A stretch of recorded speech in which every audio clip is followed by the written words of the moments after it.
Hi and welcome to the very first video on my brand new channel, the OCD Warrior. You can find me on Facebook under Becky Jane Stevenson, and I also have a page, OCD Warrior, and I am also on Instagram. So either of those you can reach out if you have any questions, need a little bit of support, want to learn more about OCD, the options are there. So a little bit about who I am. So as I said, my name is Becky Jane Stevenson. I am a mother of three. I have an almost 12-year-old, 6-year-old, and a super active 18-month-old. And I'm an independent OCD advocate. So a little bit about my background, what led me to creating this channel, and all the other little bits and pieces over on Facebook and Instagram that I'm currently working towards. Back in 2015, I was diagnosed with OCD. Now, when it first showed up for me, I had no idea that it was OCD. I was having all of these scary thoughts, really disturbing thoughts that made me sick to the stomach, and they were really, really frightening. I didn't have a clue what was going on for me, and for 10 months straight, I felt I was losing my mind, which is a really, really common not a common thought, but a common worry within the OCD community is that people feel like they're going to lose their mind or that they're going crazy.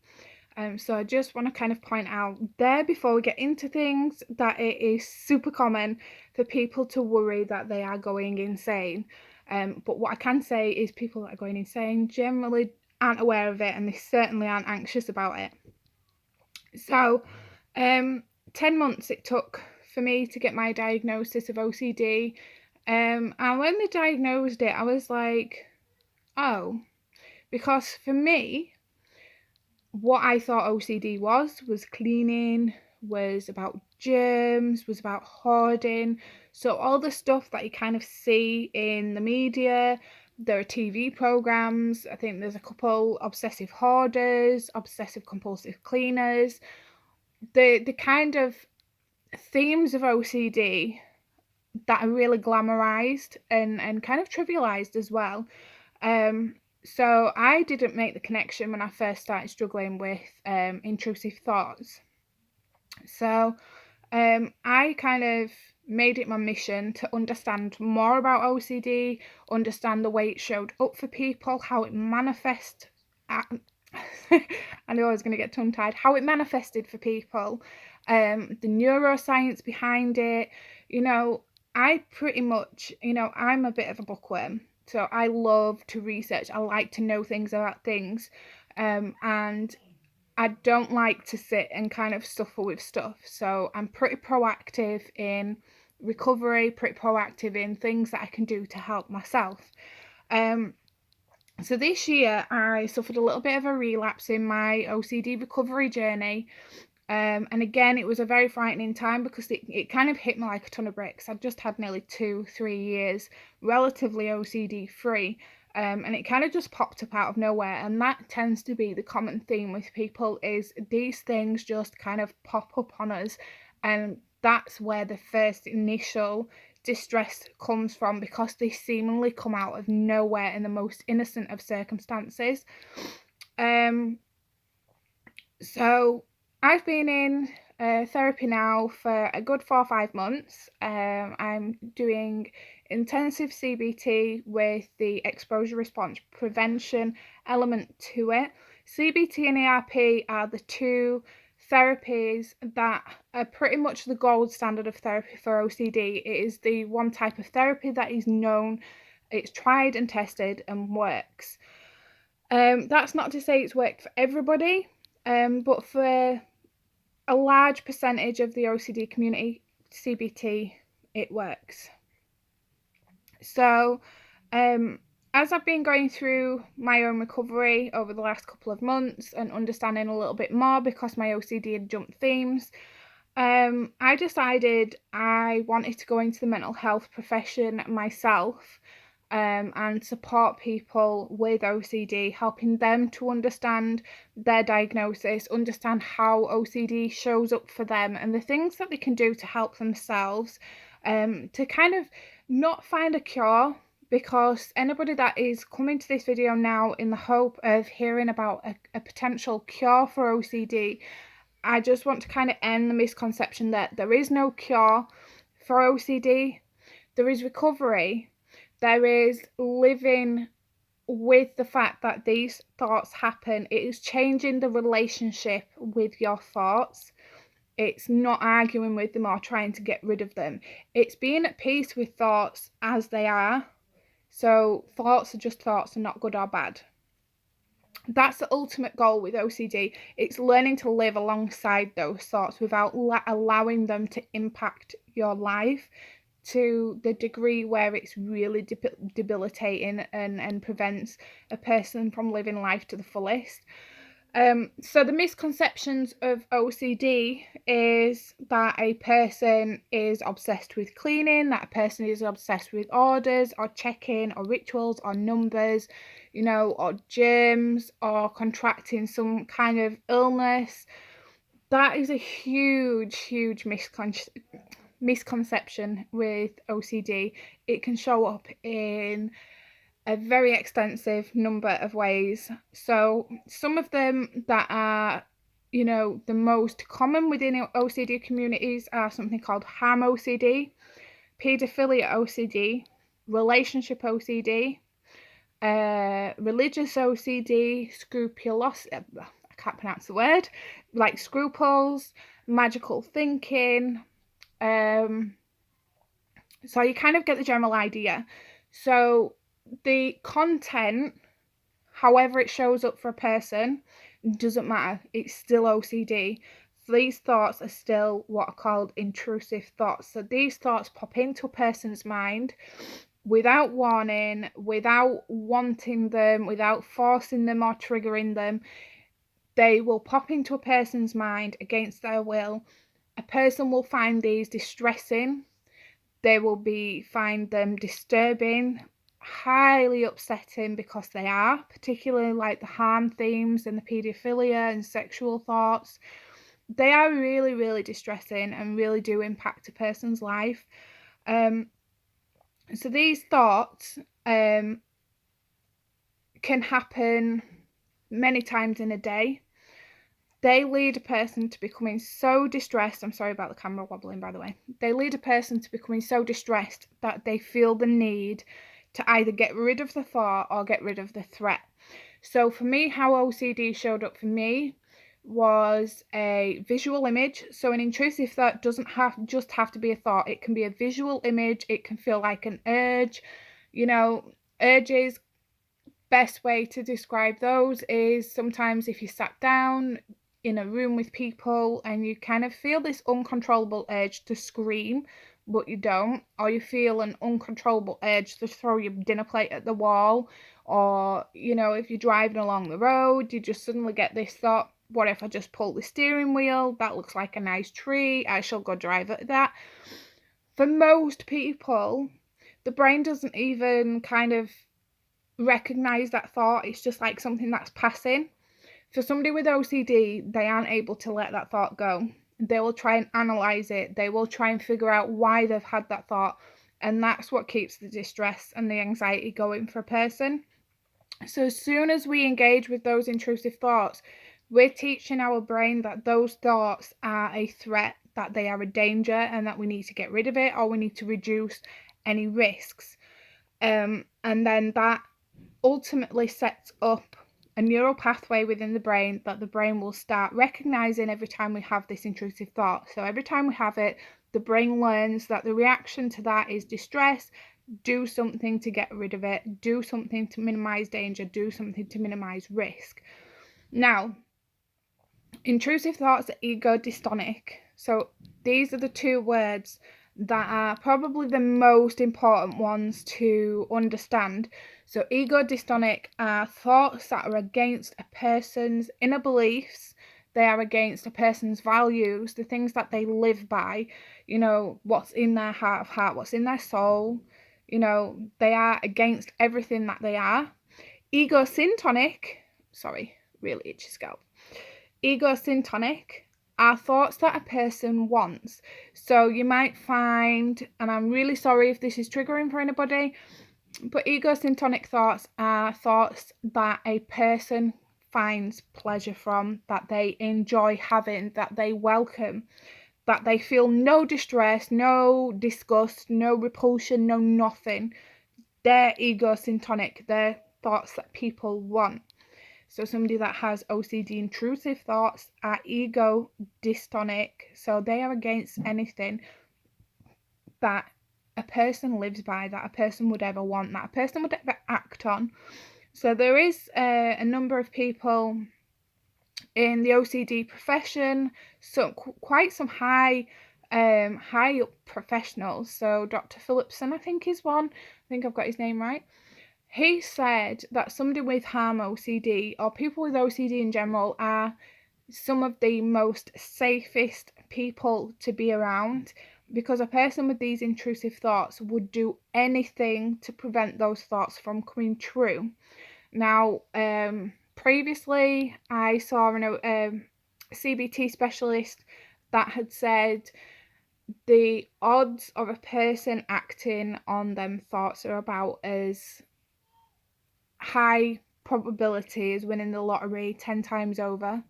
So every week for 10 times. That's the probability of anyone ever acting on their thoughts, because they are so distressing, they are so disturbing. We want to keep people safe. We want to prevent these images and these thoughts that we're having. We want to prevent those from happening. So we engage in these behaviors and rituals to stop that from happening.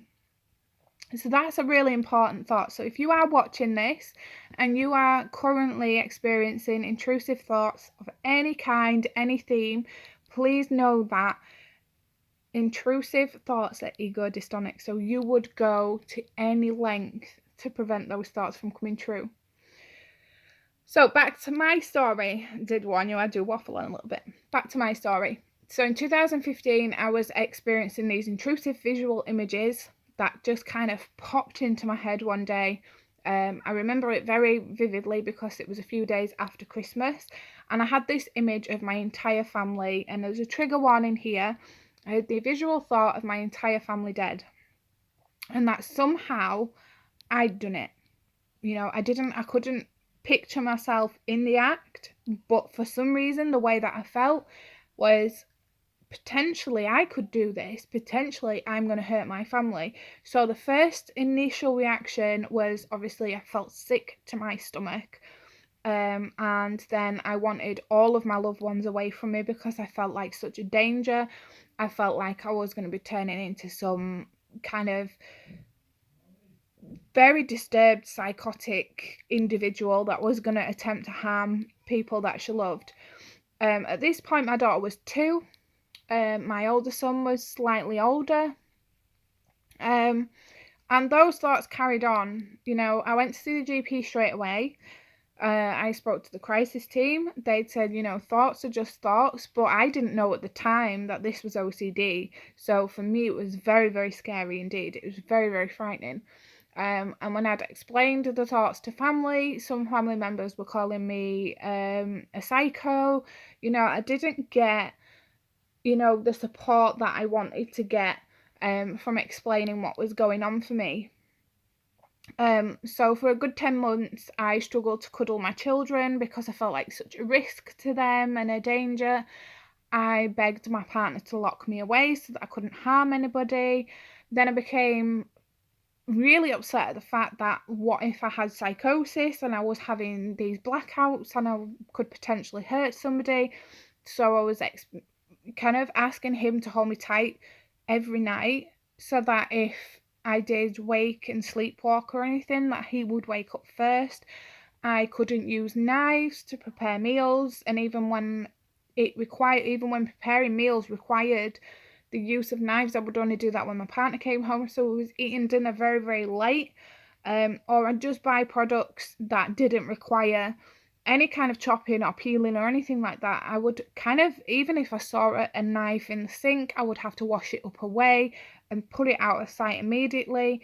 And it was only until recently that I actually found a box that had been sellotaped up with some duct tape in the bottom of my wardrobe that contained a lot of sharp knives, and I'd forgotten that I'd put them there so that I limited the risk Um, Walking down the street with my little girl in a pram, I'd be overcome with images of shoving a pram out into the road into oncoming traffic. My youngest son now having the images of just kind of leaving him in his pram and just walking away, you know, carrying him down the stairs. Even my daughter, the images of just, what if I just throw her down the stairs? What if I just do this? What if I just do that? That then led on to rituals every night where I would have to go into my youngest child, give her a kiss, and whisper that I was sorry for having the thoughts that I was having.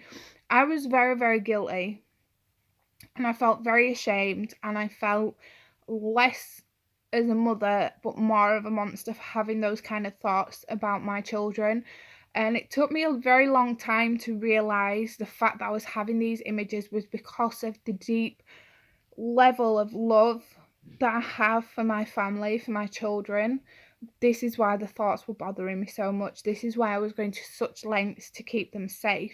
It got to a point when I could not cope being at home on my own with my daughter. I was constantly checking to see if she was awake, if she was asleep. I'd rush into the room and check she was still alive, make sure I hadn't done anything. Every time I heard sirens, I was having to rush back home to make sure I hadn't done anything, because I'd become so panicked that what if I'd just had a blackout and I'd caused some harm to somebody. It wasn't until after reading many books, watching many YouTube videos like you're watching now, that I realised all of these behaviours, all of these thoughts are extremely common in people with OCD. It doesn't matter the way that OCD shows up for people, the effects of it is still the same. It is still distressing, it still causes a great deal of pain, and the compulsive behaviors are absolutely exhausting. So there are two types of compulsions. We have physical compulsions. So they're the compulsions that people typically see in communities and societies. This is where the misconception comes from. So a compulsive behavior may be cleaning. So someone may see that and they will automatically associate that with OCD. Rituals, so having to flick switches, check locks, turn door handles, tap things, count to a certain number. Those are rituals. They're what the outside world see. What the outside world don't see is the obsessional thinking. So people see the compulsive side. They don't see intrusions, intrusive thoughts, intrusive images, intrusive urges almost for people. They don't see this.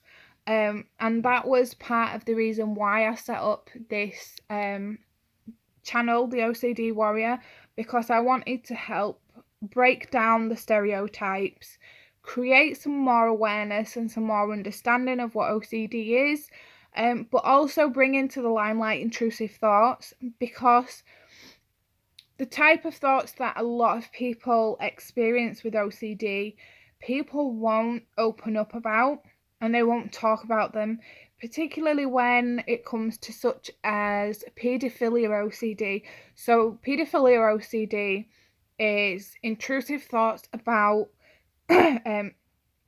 sexual abuse towards children and adolescents. Now, the intrusive thoughts are unwanted, and the people that experience them, it's seriously debilitating. I have suffered them very, very fleetingly.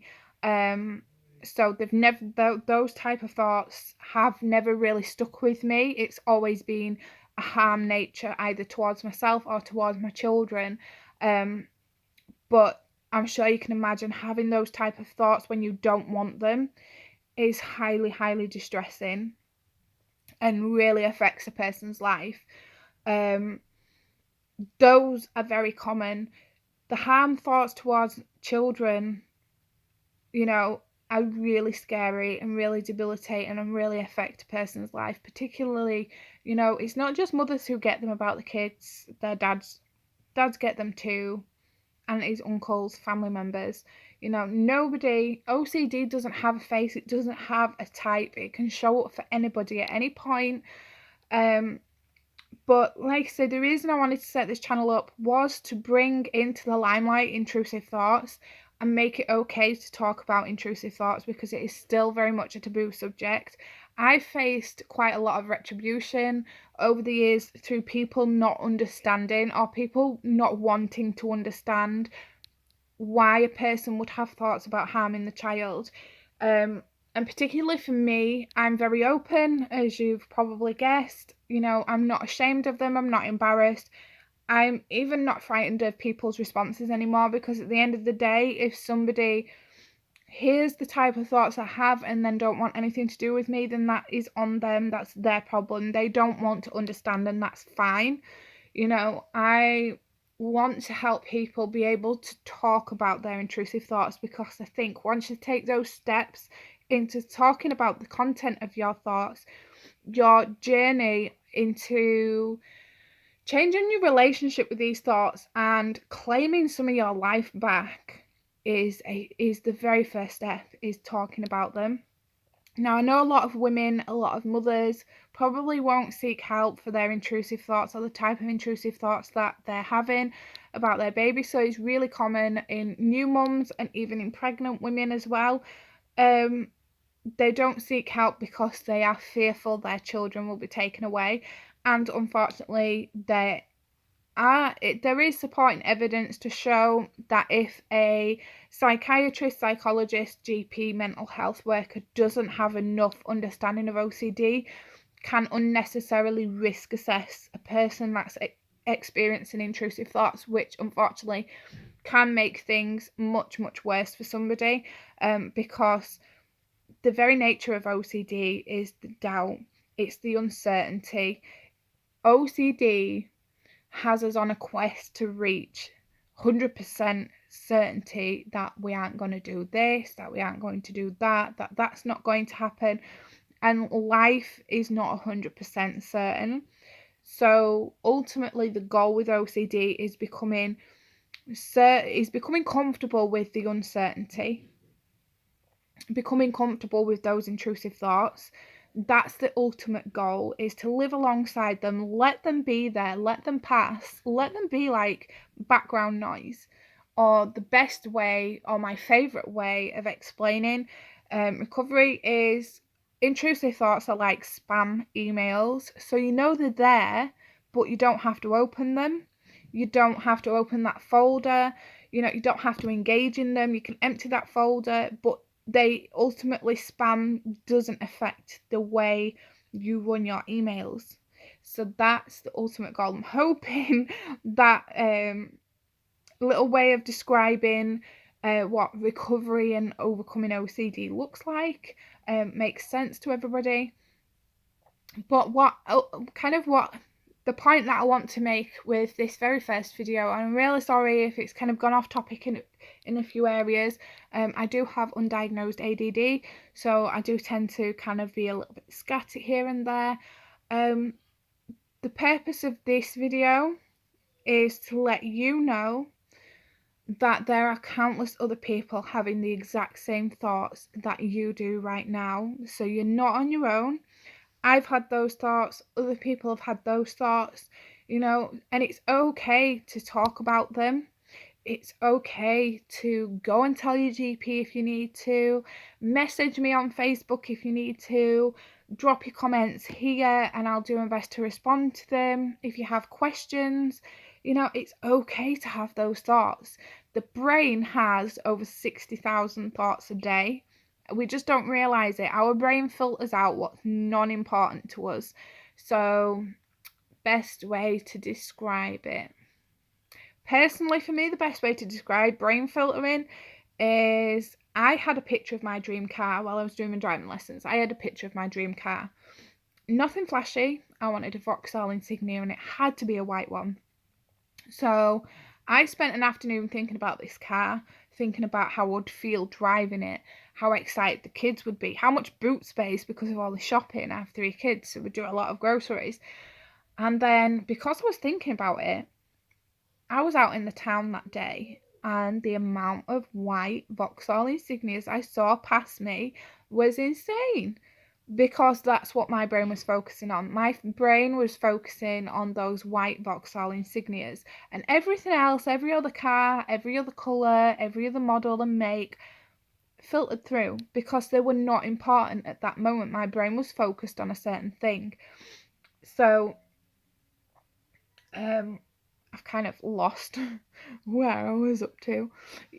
So yeah, our brain filters out thoughts. That was it. 60,000 thoughts a day. Our brain filters out what's not important to us, where our brain's not focused on those things, so we don't really notice those thoughts passing through. The thoughts that we notice are the ones that we pay attention to. So I wanted you to know, like I say, that I've had those thoughts too. Thousands upon thousands of others have had those thoughts too. You know, they have said OCD is in the top 4 of the most debilitating mental illness. I don't like using the word illness, but OCD is a disorder.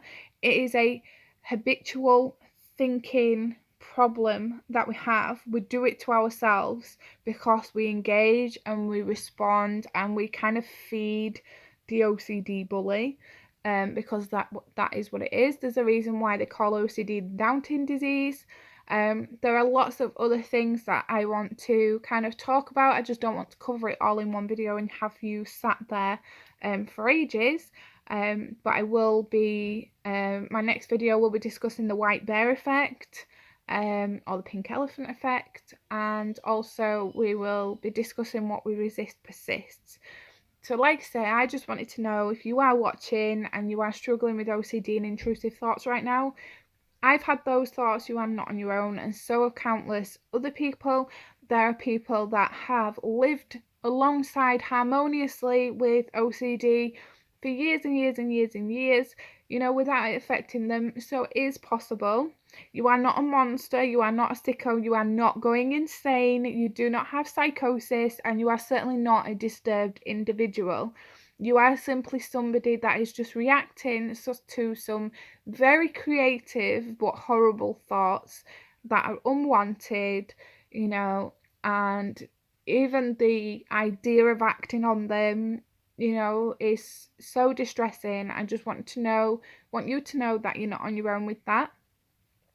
So if you have enjoyed this video and you want to see more, please make sure you comment, please make sure you pop a like on there, and please go and find me on Facebook, Becca Jane Stevenson. You can follow my page, and my page on Facebook is OCD Warrior. I do have my very own Clothing with Purpose brand that has on there wearable empowerment for the OCD communities. My favourite design on there is OCD isn't fashion and it's not cute. I know that crops up for quite a lot of people that tend to trivialise and glamorise OCD. Particularly over Christmas, I've seen a lot of people post up that they have obsessive Christmas disorder. I get how frustrating it is, but this wearable empowerment will open the door to people asking how it shows up for you, creating a little bit more understanding and hopefully breaking down those stigmas and stereotypes around the OCD diagnosis and the disorder. There are other t-shirts and hoodies. There will be jackets at some point. They are just waiting to go up on the website. I have those thoughts too. Standing Up to Fear. Some other ones. I have OCD, but it doesn't have me. There are, I think, 7 designs on the website, so please make sure you do go and check it out. I've also released a necklace. So this is a 4-sided stainless steel pendant that is personalised on each side, and it does say OCD Warrior. You can't see, you can only just about see it there. So you are more than welcome to reach out to me and send me a message. You're more than welcome to pop a comment on here. Please share this video if you have found it helpful, or send it to somebody who needs to hear this. And I look forward to my next video where we'll be discussing the white bear effect. So take care, everyone.